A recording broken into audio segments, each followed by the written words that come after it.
ఈ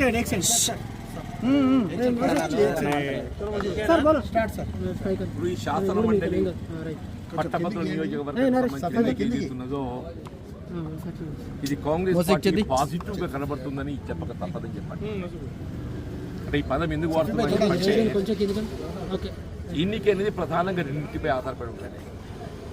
ఒకటి రాజకీయ పార్టీ, పొలిటికల్ పార్టీ, రెండవది అభ్యర్థి. కాంగ్రెస్ పార్టీ సంబంధించి వీళ్ళ పార్టీ పరంగా ఏదైతుందో వీళ్ళ గతానికి మరియు ఈ సంవత్సర కాలం ఏదైతుందో కాంగ్రెస్ పార్టీ ప్రభుత్వం అధికారం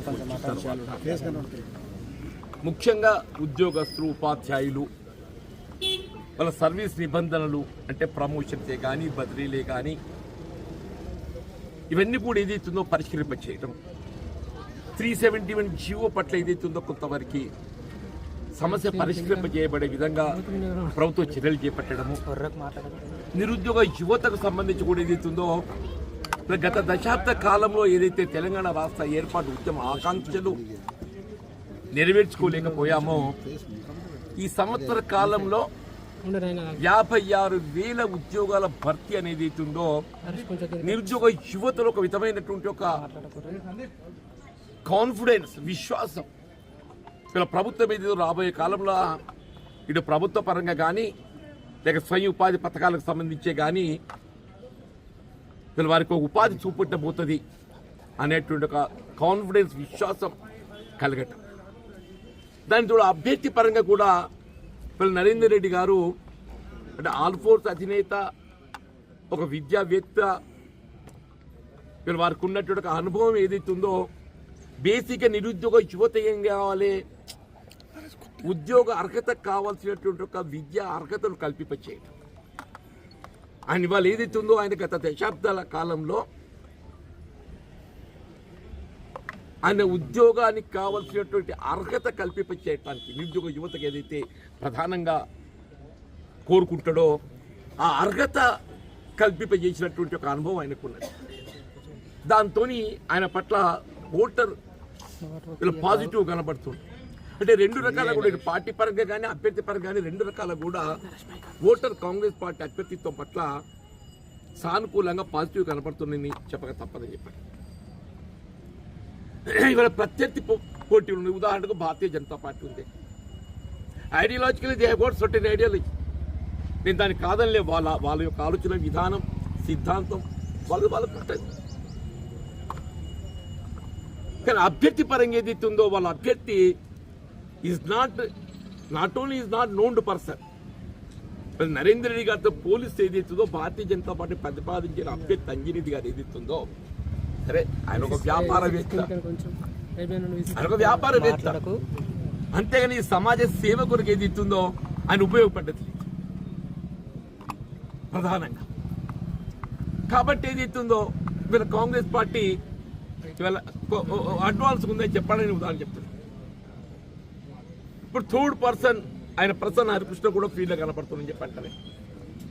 ఆయన అభ్యర్థిత్వం పట్ల సరే భిన్నాభిప్రాయం, ఏ విధంగా ఉన్న అభిప్రాయం, ఆయనకు రాజకీయంగా పార్టీ పరంగా ఏదైతుందో తోడు లేదు. ఆయనకు రాజకీయంగా పార్టీ పరంగా తోడు లేదు. అంటే ఏ రకంగా చూసిన వల్ల కాంగ్రెస్ పార్టీ అభ్యర్థి నరేందర్ రెడ్డి గారు ఏదైతున్నదో ఆనాడు గత శాసనసభ మండలి ఎన్నికల్లో ఏదైతున్నదో పట్టభద్రులకు సంబంధించి నేను ఒక ప్రశ్నించే గొంతుక అనే నినాదంతో ఏదైతుందో ఆనాడు అధికారంలో ఉన్న తెలుగు టీఆర్ఎస్ పార్టీ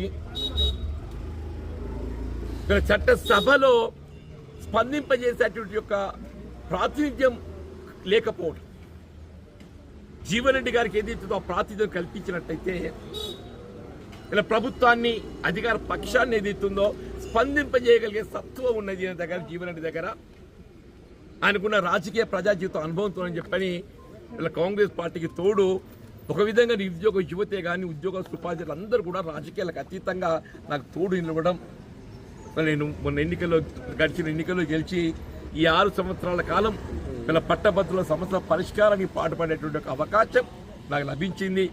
నా జీవితంలో ఈ గత శాసన మండలి పట్టభద్రుల తీర్పు అనేది నా మర్చిపోలేని తీర్పు. ఎన్నో ఎన్నికలు కొట్లాడింది నేను, కానీ అన్ని ఎన్నికలకు ఇది ఏదైతుందో పట్టభద్రులతో ఏదైతుందో మొదటి ప్రాధాన్యత ఓటుతో గెలిచి వచ్చి 6 సంవత్సరాల కాలం వాళ్ళ అభీష్టం మేరకు వాళ్ళ యొక్క ఆలోచన విధానానికి అనుగుణంగా పనిచేసే అవకాశాన్ని కల్పించేసినందుకు నేను వారి సర్వదా కృతజ్ఞుణ్ణి. వీళ్ళ భవిష్యత్తులో వీళ్ళ కాంగ్రెస్ పార్టీ ఆలోచన విధానంతో ముందుకు పోతున్నాం. అందులో బాగా నరేంద్ర రెడ్డి గారి యొక్క అభ్యర్థిత్వం నేను అటు ఒక విధంగా మొన్న కూడా చెప్పాను. నేను శాసనసభ ఎన్నికల ఫలితం నేను సానుకూలంగా పొందలేకపోవడం, తదుపరి వచ్చిన పార్లమెంట్ ఎన్నికల్లో కూడా ఏదైతే ఉందో ఆశించిన ఫలితం పొందలేకపోవడంతో ఈ ఎన్నికల కొంత ఆసక్తి చూపలేదు. ఎన్నిక అందరికీ వస్తుంది, నిన్నటి వరకు ప్రాతినిధ్యం వహించిన మరి ఎందుకు ముందుకు వస్తలేడు అని చెప్పాను. నేను 2 ఎన్నికల్లో వరుసగా ఏదైతుందో ఆశించిన ఫలితం పొందలేకపోవడంతో కొంత నాలో నిరాశ తీసుకున్నాను అనుకోండి. నేను ఆసక్తి చూపలేకపోయాను. నేను ఆసక్తి చూపలే పరిస్థితుల్లో మీకు నరేంద్ర రెడ్డి గారు the more efficient and eligible personality కాబట్టి ఇందుకు కాంగ్రెస్ పార్టీ ఎంచుకొని వీళ్ళ ముందుకు పోతాం. తప్పకుండా వీళ్ళ గత పట్టభద్రుల నియోజకవర్గానికి సంబంధించిన తీర్పు ఏదైతుందో ఆనాడు 2019 ఎన్నికలు నేను పొందడం జరిగిందో అదే తిరిగి ప్రతిబింబిస్తుందని చెప్పని నేను విశ్వాసం వ్యక్తం చేస్తాను.